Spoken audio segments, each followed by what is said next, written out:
द्वारेश्वर नामक गांव में मस्तान नामक एक कसाई रहता था।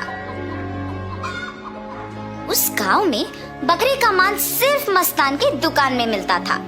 इतना ही नहीं, हर शुभ कार्य और दावत के लिए मस्तान के ही दुकान से मांस लाया जाता था। ऐसे एक दिन उस गांव के जमींदार का सेवक मस्तान की दुकान को आता है। हे मस्तान, कल जमींदार के महल में एक बड़ी दावत रखी जा रहा है। उस दावत को बहुत बड़े लोग और अमीर लोग आने वाले हैं। 100 लोगों के लिए खाना बनवा रहे हैं। उसके लिए तुम्हें 15 किलो मांस ताजा काट के कल सुबह 6 बजे को महल लेके आना होगा। पैसे तुम्हें वहीं पे मिलेंगे। मस्तान सलमान की बात को मान लेता है, लेकिन उसके पास 15 किलो का मांस नहीं होता है। इसीलिए वो बकरी वाले के पास जाता है। रमेश भैया, दरवाजा खटखटाता है। अरे क्या हुआ मस्तान, इस समय पे आए, बात क्या है? जमींदार के घर में दावत के लिए मुझे 15 किलो मांस की जरूरत है। मैंने वचन दिया कि सुबह 6 बजे उनको मांस पहुंचा दूंगा। समय ना होने के कारण मैं अभी तुमसे बकरी खरीदने आया। हाँ, तो ये है बात। ठीक है, 2000 रुपए दे के बकरी ले जाओ। ये क्या भैया, 1000 ही तो है। अब जमींदार के लिए है तो कम से कम 2000 होगा ही ना। अगर तुम्हें नहीं चाहिए तो रहने दो, मैं आराम से सो जाऊंगा। नहीं भैया, मैंने वचन दिया है, अब पीछे नहीं हट सकता। मैं दे दूंगा 2000। ऐसे कहकर 2000 दे के बकरी खरीद के घर चलते हुए सोचता है, जमाए हुए पैसे एक दिन में खर्च हो गए। कोई बात नहीं, जमींदार के दावत के लिए मांस पहुंचाने के बाद पैसे मिलेंगे ना। अभी जल्दी से काम शुरू करके सुबह तक पहुंचा देना होगा।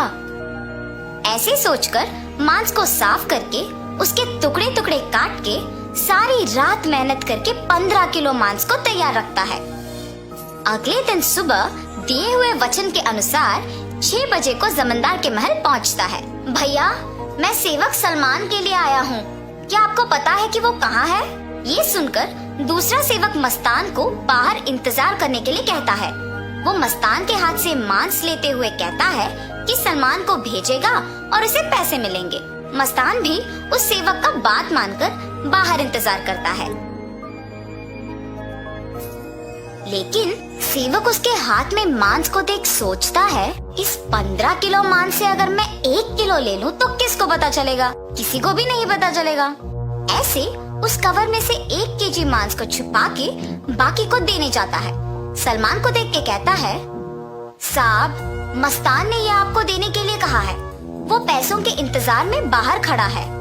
सलमान सेवक के हाथ से मांस लेके सीधा रसोई घर जाता है, ये जान के कि मस्तान बाहर पैसों का इंतजार कर रहा है।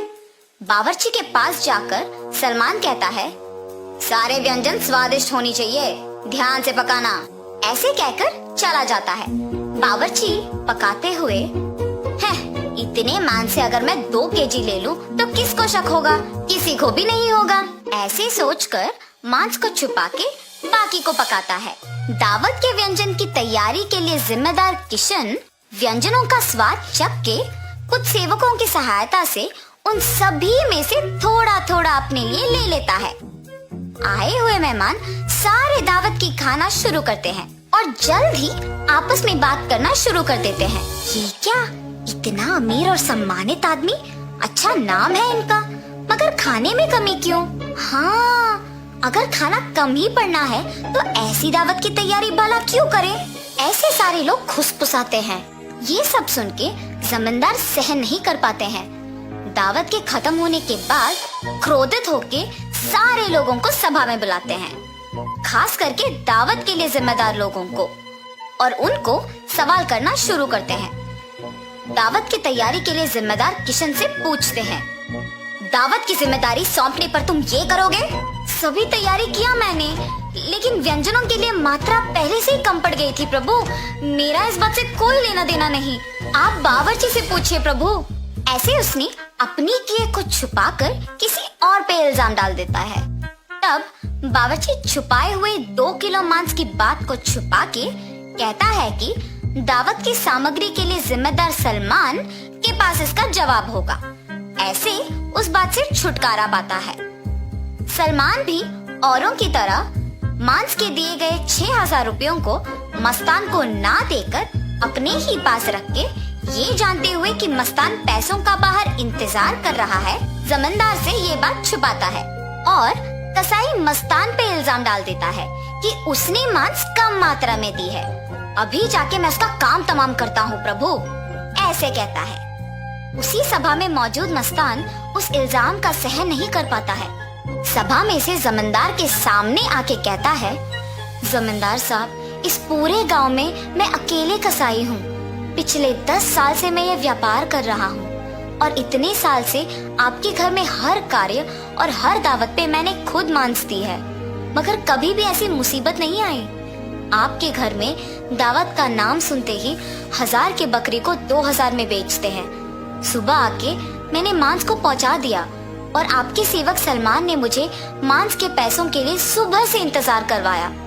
सलमान को मांस देने के बहाने से एक और सेवक मेरे हाथ से मांस लिया और मुझे बाहर इंतजार करने के लिए कह दिया और ये भी कहा कि वो सलमान को बुलाएगा। उसके बाद इनमें से कोई भी मेरे पास नहीं आया। कृपया मेरा यकीन कीजिए प्रभु, आप ही की दया से जी रहा हूँ। मस्तान, मुझे तुम्हारे बारे में पता है, तुम फिक्र मत करो। सैनिकों, सलमान के कपड़े खोजो, देखो अगर 6,000 रुपए मिलते हैं। खोजने पर सलमान की जेब में 6,000 रुपए मिलते हैं। ऐसे उन सब में से सलमान पकड़ा जाता है। और इतना ही नहीं, किशन जिन सेवकों की सहायता से सभी व्यंजनों से थोड़ा अपने लिए ले लेता है, उनमें से एक सहायक जमींदार को सच कह देता है। बावर्ची का झूठ बैग में रखे मांस कोई सेवक को मिलने पर बाहर आ जाता है और पहला सेवक जिसने 1 किलो छुपा लिया, उसने डर के मारे अपनी गलती मान ली। तब जमींदार सभी को दंडित करते हैं और मस्तान को उसके पैसे 6,000 दे देते हैं और ये भी कहते हैं कि वो मस्तान के लिए हमेशा रहेंगे। तो इस कहानी का नैतिक क्या है? गलती का सजा मिलेगी ही मिलेगी, इसीलिए ईमानदारी से जीना ही अच्छा है।